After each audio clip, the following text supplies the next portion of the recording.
Hey everyone, Tally back here, and I'm going to be showing you what I've watched. This is going to be part 1 of 2 for June's watch pile list. Now, I haven't done a part 1 and part 2 for a couple of months now, but I've watched quite a lot in the last 2 weeks, and if I was to do it, all at the end of the month, we'd be here for about an hour. So I'm going to start off with my DVDs, my Blu-rays, my 4Ks. Then I'm going to check my phone to see what I've watched for streaming. So apologies if you can hear a noise in the background. I've got my fan on because I'm really hot. Okay, so the first DVD up is All Hallows Eve 1 and 2. There's the front. There's the back. I enjoyed the first one more than the second one because I think it had, in the first one it had Art the Clown in, the second one didn't. So, and I did like a sort of back-to-back watch of these in one afternoon. So I think I was getting a little bit tired by the second one, but I really did enjoy the first one. Basically, based on like a videotapes in the film. So that was. The first one was good, the second one was okay. The next DVD I've got, there's only 2 DVDs, is, what's it called? Dracula, the original Living Vampire. Now, I did do a sort of review of this and another film, which will come to later because it's on streaming. But I did do a double review of some 2 vampire films. Okay, that's all for the DVDs. The next one up is my Blu-rays. Then the first one up is The Blackening. Basically a horror slasher, all about these black people who, because obviously the comedy effect is, in like normal slashers, the black people always die first. So that's why they've got the tagline, "We can't all die first." This was a good watch. I tried watching it one night about like 10 o'clock at night and I was tired, so I got about halfway through it and then I thought I'm gonna have to turn it off. I'll watch it the next morning. So that's what I did, with fresh eyes and a good rest. I watched it, all about an hour and a half of it. Loved it. I thought it was good. I love a slasher. Horror, out of all the horror genres, slashers are my favourite. And now another Blu-ray is Al Pacino, The Cruising by Arrow Video.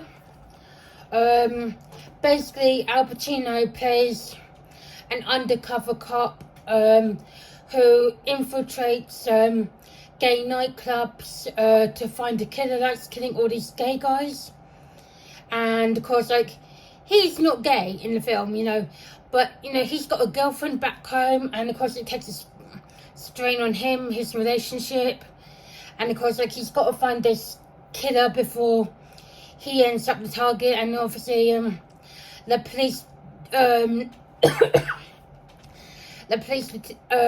what do you call it, the chief of police is on this case. It's like you've been doing this for a couple of months now and you still haven't found anything. So but it was a good film. Not one of my favourites of Al Pacino, but it was still a good film. Because I don't have a lot of sort of gay or lesbian films. That sounds wrong. I mean, oh god, that sounded wrong. Sorry, but I don't have. I'm moving on.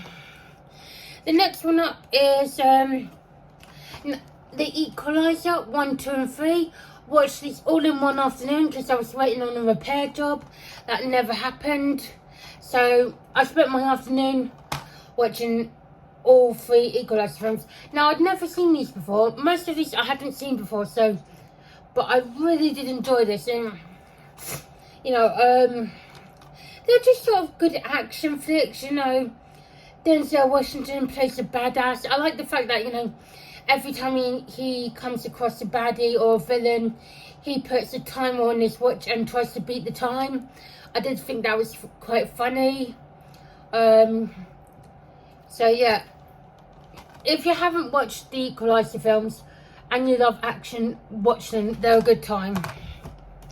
The next one up is a Steelbook. Now, I can't pronounce the name of this properly, but it's The Bluey. It's an anime film. Premiere. It's quite a weird film, but you know, most animes are. It's basically about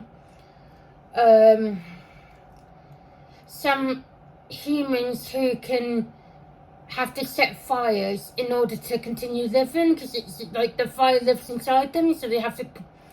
And then obviously you've got these other guys that are firefighters that are just have to put out the flames and try and stop these, like, I'm going to say mutant humans, because like they, you know, they've got fire and all that, mutant humans. But then there's a bigger threat, you know, obviously with the main hero's idol.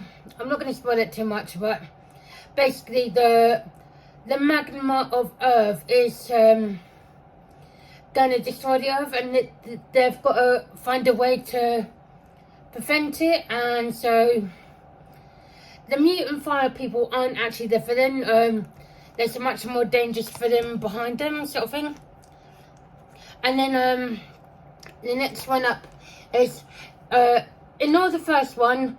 I watched 2 and 3, or 2 and 4 as I like to call it, because I like to say the 2016 Lady Ghostbusters is the third one. But I watched Ghostbusters 2 and Ghostbusters Afterlife. Really did enjoy them. I've watched every single Ghostbusters film now, so because I saw the 5th at the cinema a couple of months ago, and of course I watched the first one before I watched the 5th, just to, you know, cause I'd watched the first one years ago, but I just wanted to recap. I was hoping to watch all of them beforehand, but I never got around to it. So I've watched Ghostbusters 2 and Ghostbusters Afterlife. Really did enjoy them. Thing is, there was a lot of people that I found out who either liked Ghostbusters Afterlife but didn't like Ghostbusters Frozen Empire, or liked Ghostbusters Frozen Empire but didn't like Ghostbusters Afterlife. But I just had a blast with them, you know. Well, apart from the 2016 Lady Ghostbusters, that was shit.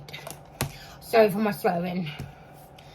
The next one up is a 101 Films box set of Meet Cleveland Massacre. Basically, a college professor who believes in like the occult gets attacked, and his wife and daughter get killed, and basically the professor is in a coma. He's paralyzed, he can't speak, but in his head he summons up this sort of creature to sort of kill and injure the people that are responsible for basically ruining his life. And of course, like, it's just like these college kids, like these 4 or 5 college kids that have just like, you know, get mutilated and all that. So okay, again, not ignoring the first one, it's another box set. It's Deep Blue Sea 2 and Deep Blue Sea 3. Okay, I did watch a couple of months ago Deep Blue Sea 1, but I needed to complete the box set. You know, what can I say about these films? That, you know, it's killer sharks.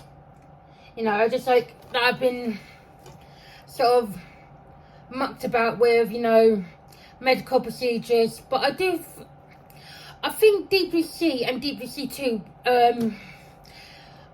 you know, are basically, they're set in like a research facility. So it feels, when the action is, you know, taking place, it feels much more tense. I mean, with Deep Blue Sea 3, they're on a ship, but they're out in the middle of the ocean, near, you know, and they can come back to like this sort of small community village on the beach.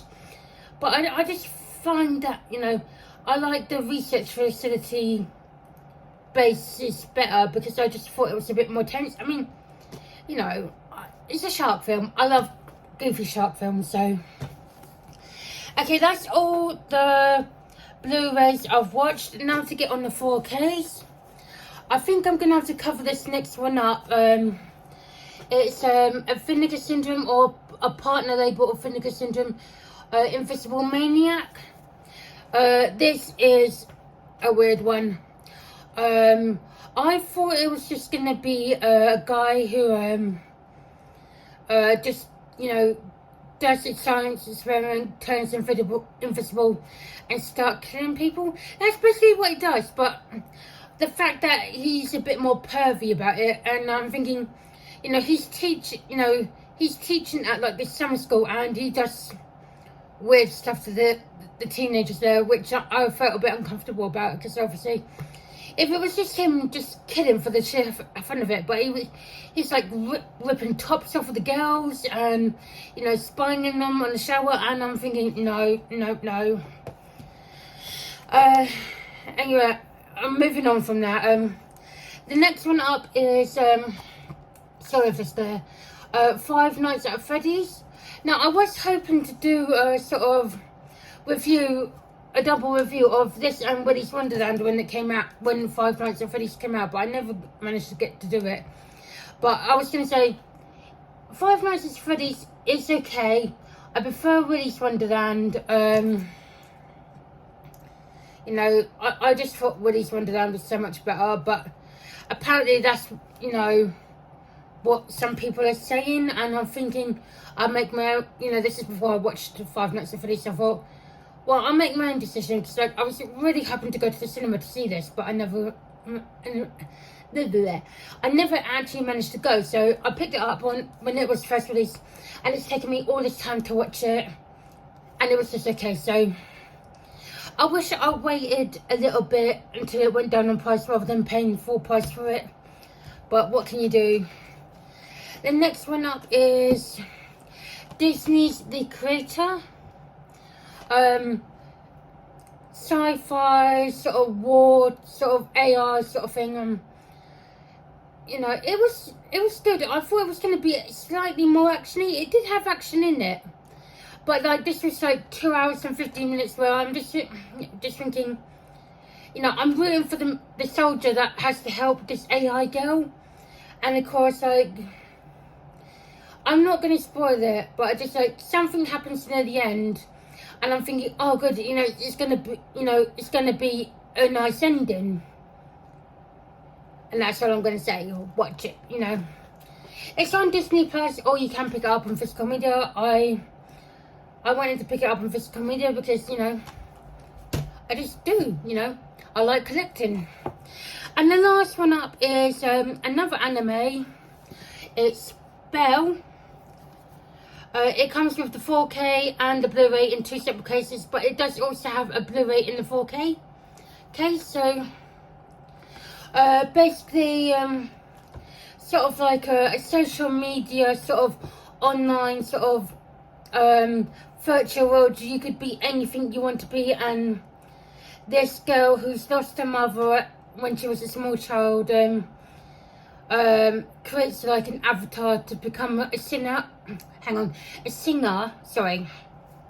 in this sort of artificial world, and she gains like millions of subscribers, and she tries to help this dragon type of creature, but he's not a dragon, and of course she manages to find him in the real world, and to prove to him that she is who she is, says she is, because she just wants to try and help once she's found out that he's hurting and his dad's abusive. So she wants to try and help. So to actually prove to him that she wants to help, she sort of disengages her avatar, so everyone in the sort of artificial world can see who she really is. And then obviously him and his brother are seeing this, and of course she eventually comes to his house and just protects them from their dad, which is protects him from his dad, because like he's trying to pull her off at one point, because she's just hugging them and saying it's going to be okay, and then he's scratching her face, he's pulling out her hair, and then he tries to punch her, but he hesitates, and of course for like maybe 30 seconds, he's hesitating, thinking, am I going to punch this schoolgirl or not? So he bolts in the end, but just the fact that, just, I don't know where I'm going with this, but I thought it was a good film. There's a lot of songs, but she, throughout her journey of like being this avatar, she gained strength to deal with the fact that her mum died, and then obviously she helps this guy teenager and his younger brother, and it's just like a nice, it's sort of nice story, if you know what I mean. Well, that's all of my physical media. I'm just going to try and move this over here a bit. Okay, now I'm going to be picking up my phone. So if you hear more noise, it's my voiceover from, because I need it to read. So apologies if you hear that, but I have got it turned down quite low. So the next sort of thing I'm going to go through is all my streaming that I watch. On Apple TV, I watched Legends of the Pharaoh Season 2. I think last month I did Season 1, now I finished Season 2. I watched Episode 5 of Doctor Who. I've got to catch up on Episodes 6 and 7. So please no spoilers, I'm a little bit behind. Oh, on Shudder, I watched Late Night with the Devil. I finally got around to watching it. It's been, I've been telling everyone, oh, I'm going to watch it. And then, a month's passed before I actually even thought about watching it. On iTunes, I downloaded Abigail. Now, I've watched that 3 times in the last week because I watched it by myself, then I watched it with my boyfriend, then I watched it with a couple of friends, and of course, that was the other one I did the review with Dracula, the original living vampire. Oh my god, I'm sorry. Then on Apple TV again, I watched 8 Days That Made Rome, all about Roman history. I really enjoyed that. It's just like it was like sort of 8 different timelines of Rome throughout the ages. So you've got Caesar and all that, and I love history, and I just can't get enough of it. On Prime, I have got this pre-ordered, but on Prime I watched Monkey Man, because on Prime they had it with audio description, and on iTunes they did not. So, 'cause I can't read the English sub, so I had to have it on Prime, which it's annoying when streaming services don't have it with audio description. I know some people have problems with with subtitles, but I just there's just enough that there's also problems with audio description not being added as well. So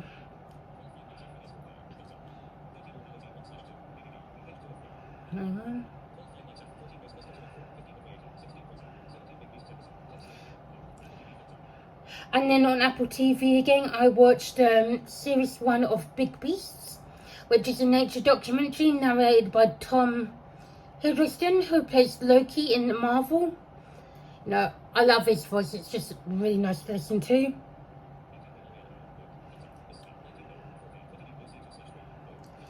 And that's all that I've watched in part 1 of my June pile. I have started the part 2 but that's going to be at the end of the month, along with my physical media collection haul for the month. So yeah, I've watched about 20 things, either DVDs, Blu-rays, 4Ks or streaming, and I think that's really good for about 2 weeks. So anyway, take care everyone, I'll see you real soon. Have a good rest of your evening, and sorry if I've been rambling a lot, but my brain and mouth don't always coordinate together, so apologies for that. Take care, bye.